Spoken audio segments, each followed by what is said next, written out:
Nous sommes mardi 20 février de l'an 2024. Bonjour à tous et bienvenue dans cette session de l'information. Au menu de ce journal, après 3 éditions réussies, le groupe de presse Dabaro a lancé la 4e édition de la plus grande tournée médiatique au Bénin. Ce tour, qui sera plus importante que les précédents, a pris corps ce lundi 19 février à Parakou. À suivre en début d'édition. 20 jeunes Amazones ont participé de manière active aux différentes activités et ont reçu leurs attestations de participation le samedi 17 février dernier des mains des responsables de la Fondation des Jeunes Amazones pour le développement FJAD. Et c'est une initiative qui s'inscrit dans le cadre de la 2e édition de l'Académie de l'Amazone Junior.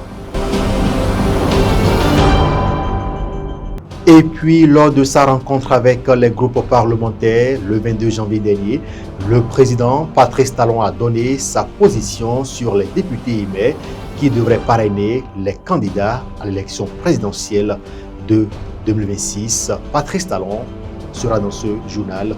Vous suivrez justement sa position.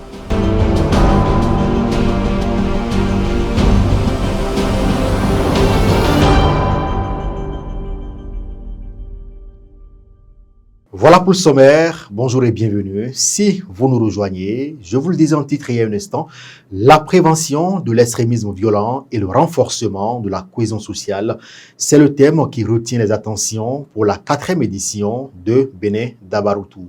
Pour ce premier jour, l'équipe de Dabarou avec à sa tête le président, directeur général Barnabas Orokuma, a débuté avec les communes de Ndali, Niki et Perere dans le département du Bogou. Après quoi, le cap sera mis sur d'autres villes du Bénin. Suivez plutôt ce point de presse avant le démarrage de ce périple.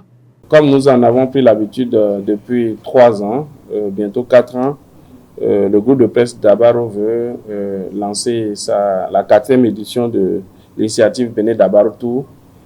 Cette initiative qui consiste pour le groupe de presse de faire le tour des communes du Bénin, s'entretenir avec les autorités au plus haut niveau des communes et également donner la parole aux populations, aux jeunes, aux femmes, aux enfants, de s'exprimer sur les sujets d'actualité, de dire ce qui ne va pas, de dire ce qu'ils veulent, ce qu'ils attendent des gouvernants et de participer activement au développement du Bénin.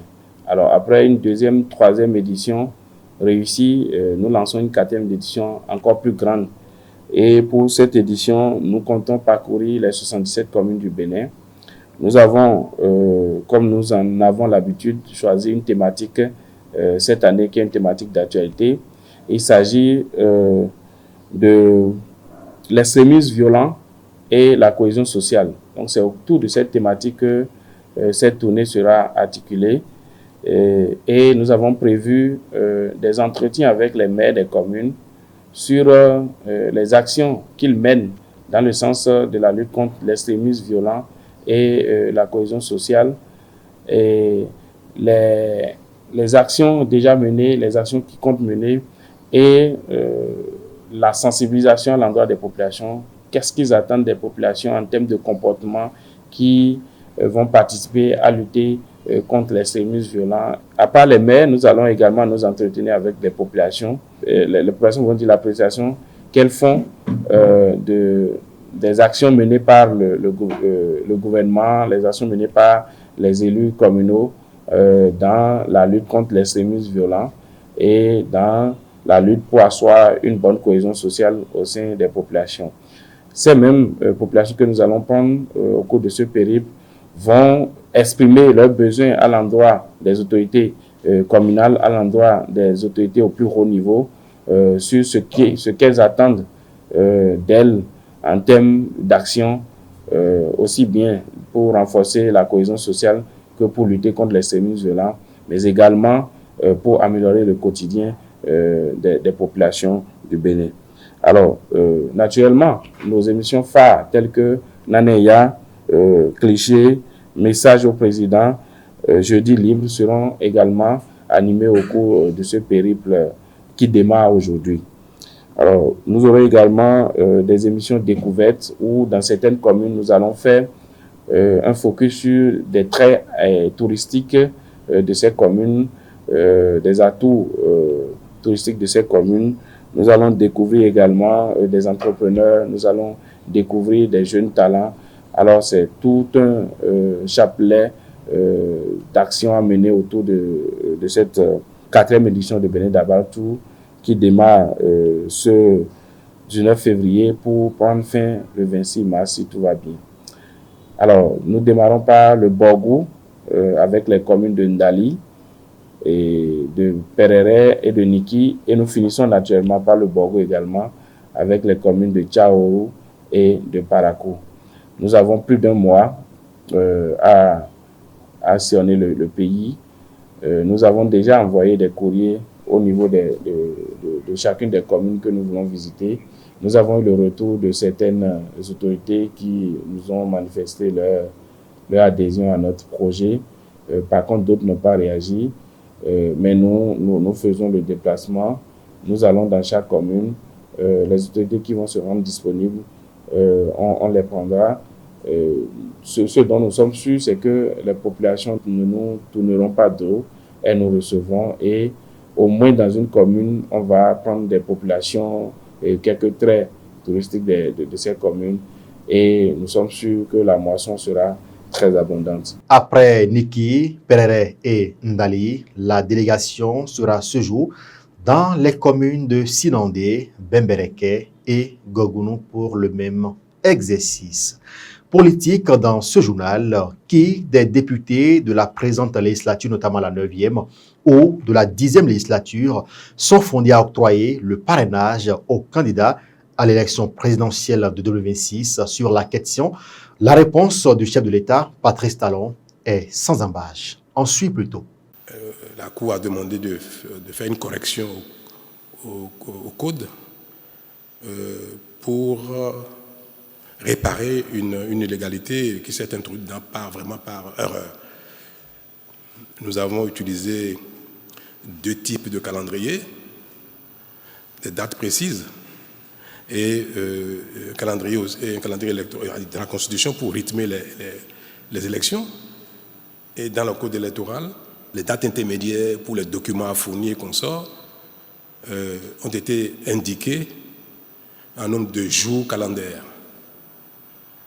Cela a généré qu'en 2026, l'esprit de la Constitution a été donc pris à défaut par ces deux différents modes de fixation des dates électorales. Et donc pour corriger cela, c'est très simple, il suffisait de modifier le nombre de jours séparant la date du scrutin de la date de dépôt de candidature pour les élections présidentielles. Mais avant de faire cette correction, il fallait répondre à une question. Est-ce que pour les élections présidentielles à venir, ce sont les députés et les maires actuels qui doivent délivrer les parrainages ou plutôt les députés et les maires qui seront élus à la prochaine élection générale, qui vont parrainer les candidats à l'élection donc à venir. D'autant que les élections législatives et communales auront lieu en 2026, avant l'élection présidentielle. Je crois que l'élection législative, l'élection générale auront lieu le 11 janvier 2026. Le 11 janvier 2026. L'élection présidentielle aura lieu, le premier tour, le 12 avril 2026. Et les candidats à l'élection présidentielle devront déposer leur dossier au plus tard, je crois, le 5 février. Je vais me répéter. Élection présidentielle le 12 avril 2026, dépôt des candidatures le 5 février 2026. Or, 2 mois avant, ou 1 mois avant, en janvier, le 11 janvier, il y aurait déjà eu l'élection au Bénin pour élire les nouveaux maires, les nouveaux conseillers communaux et les nouveaux députés. Alors, la compréhension normale qui était d'ailleurs l'esprit de la Constitution modifiée, c'est que ce sont les députés, les conseillers communaux, les maires qui seront élus en janvier. C'est eux qui devront parrainer les nouveaux candidats aux élections présidentielles.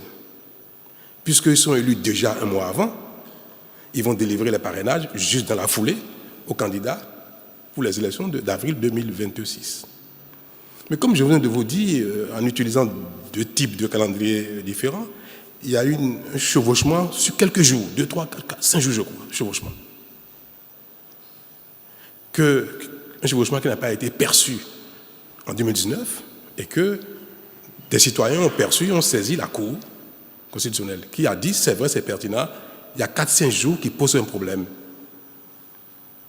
La Cour constitutionnelle a invité les parlementaires à faire cette correction technique. Pour la faire, comme je viens de vous dire, il faut bien dire attention. Est-ce qu'il faut faire la correction de sorte à ce que ce ne soit plus les nouveaux députés, les maires qui seront élus, qui parrainent, tel que c'était prévu, ou bien que ce soit les anciens qui ont été en mandat législatif ou communal jusqu'en janvier, que ce soit eux qui parrainent. Théoriquement, la question ne se pose pas. Vous savez tous très bien qu'en politique, ce qui est évident pour le peuple n'est pas acquis pour les acteurs politiques. Et moi, je sais très bien que ce soit parmi les élus partisans qui sont de ma majorité actuelle, ou que ce soit les élus de l'opposition, je sais très bien, ça m'est revenu, que les acteurs politiques souhaitent presque tous que ce soit ceux qui sont en exercice qui parrainent. En matière politique, il ne faut pas que ça étonne. Vous savez que les acteurs politiques ont une mission d'intérêt national, mais ils ont des ambitions individuelles. L'ambition politique est personnelle, même si c'est pour servir une cause nationale. Donc, petit défaut technique remet en cause le consensus qu'il y avait en 2019. Et aujourd'hui, il faut répondre à la question pour pouvoir faire la correction. Parce que si les députés au Parlement ne corrigent pas dans le sens attendu, c'est-à-dire corriger ce que la Cour a demandé, mais préserver le fait que ce sera les nouveaux députés élus en janvier 2026 et les nouveaux maires qui seront élus en janvier 2026, ce sera ceux-là seulement qui devraient parrainer les candidats d'avril 2026. S'ils font la correction ainsi, c'est parfait. Mais comme il semble bien que dans leur ensemble, presque tous, sauf quelques-uns, ils souhaitent corriger, parce que la correction est possible dans les deux sens. Ils souhaitent corriger de sorte que ce soit eux qui parrainent. Même si en février, en avril, leur mandat aurait pris fin et que ceux qui seraient candidats à leur propre élection, certains seraient réélus et d'autres ne le seraient plus. Il n'y a aucun pays au monde, vous savez, au Bénin, on ne peut pas espérer penser que tous les députés actuels seront réélus en janvier 2026. Ou que tous les maires, les conseillers communaux, les maires d'aujourd'hui seront réélus en 2026. Mais ce qu'ils veulent faire, ils veulent faire en sorte que, après l'élection 2026, de janvier, les concernant, même ceux qui auraient déjà perdu leur mandat politique, ceux pour qui on n'aurait pas voté, que ceux-là parrainent encore les candidats aux élections présidentielles de 2 mois après. Et j'ai dit, si on fait ça, ce n'est pas bien. Ce serait contraire à l'esprit de la Constitution, ce serait même contraire à la volonté du peuple qui a retiré son mandat politique à un député ou à un maire et qui donc ne peut pas entendre le voir continuer d'être dans le processus pour parrainer les candidats à l'élection présidentielle. Et j'ai dit aux députés, que ce soit du Bloc républicain, de l'Union progressiste ou des démocrates, quand je les ai reçus, dans un débat technique, je leur ai dit attention. Vous devez corriger de sorte à ce que ce soit les nouveaux élus qui parrainent. Mais si vous voulez faire autrement, et que vous qui êtes en exercice, vous souhaitez parrainer, alors là, il faut modifier l'ordre des élections. Si l'élection présidentielle a lieu après l'élection législative, vous ne pouvez pas le faire. Mais moi, je suis partant. Et c'est vous que la Cour a prié de modifier techniquement l'erreur matérielle.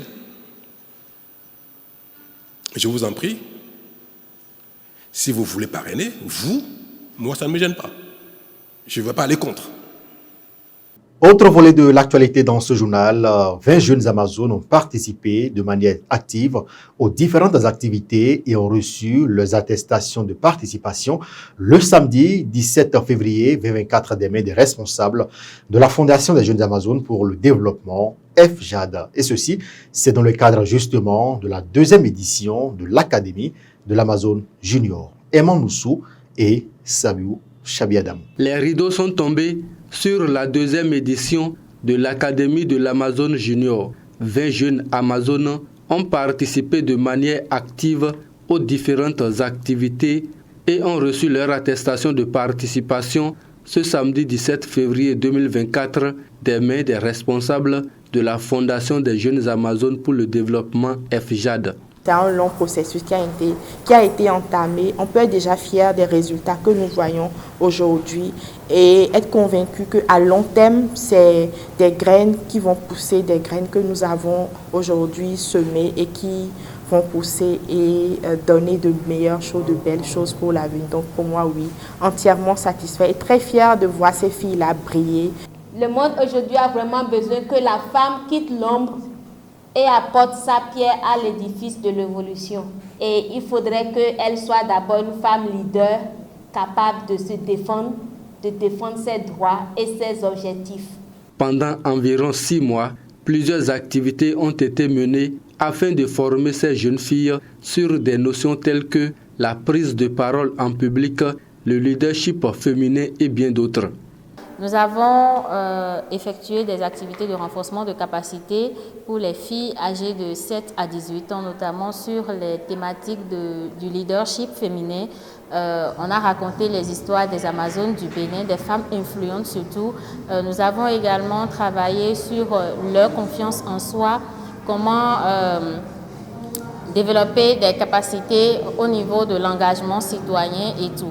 Donc, au-delà de cela, nous sommes allés à un camp de 3 jours où nous avons discuté, échangé avec ces filles. Nous avons mené des activités sportives et récréatives.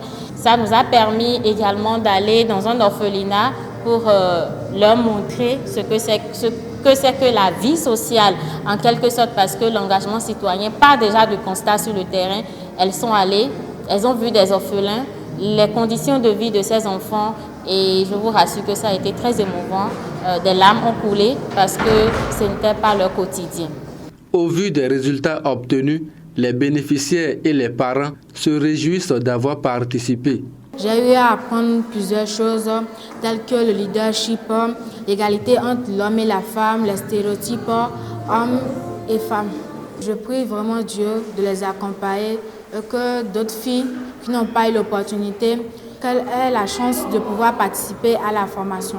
Au cours de la deuxième édition de l'Académie des Amazones Junior, on a appris à parler en public, on a appris l'estime de soi, l'hygiène corporelle et menstruelle et la prise de parole en public. Vraiment, je suis très content.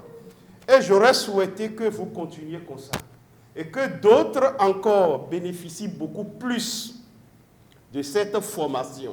Les responsables de la Fondation des Jeunes Amazones pour le développement n'ont pas manqué de remercier tous ceux qui ont contribué à la réussite de ce projet. Merci aux parents qui nous ont fait confiance, qui à travers nous ont fait confiance aussi en leurs filles, aux capacités, au potentiel de leurs filles.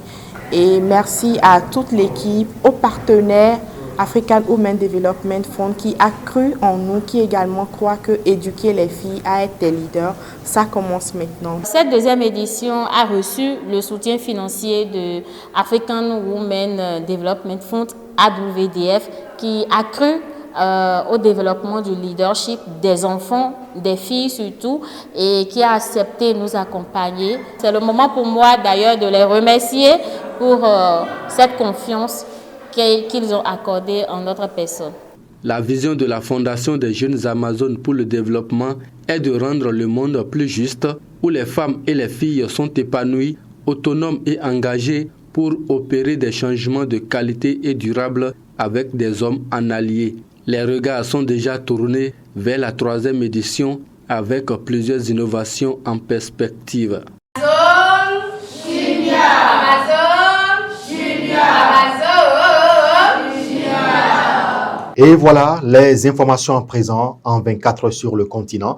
En Guinée, le gouvernement guinéen a été dissous le lundi par le président de la transition. En attendant le nouveau gouvernement, ce sont les directeurs de cabinet et les secrétaires généraux qui sont désormais chargés d'expédier les affaires courantes. C'est dans un décret lu à la télévision nationale par un haut responsable de la junte, le général de brigade Amara Camara, que l'annonce a été faite par justement de la dissolution de ce gouvernement. Ce sera tout pour ce journal. Merci de nous avoir suivis. Merci aux équipes qui ont contribué à la livraison de cette édition. Chérifdine Kora, Romaine Pana, sous la coordination technique de Sabiou Chabiadamou. Merci de nous avoir suivis. Bon mardi à chacun et à tous.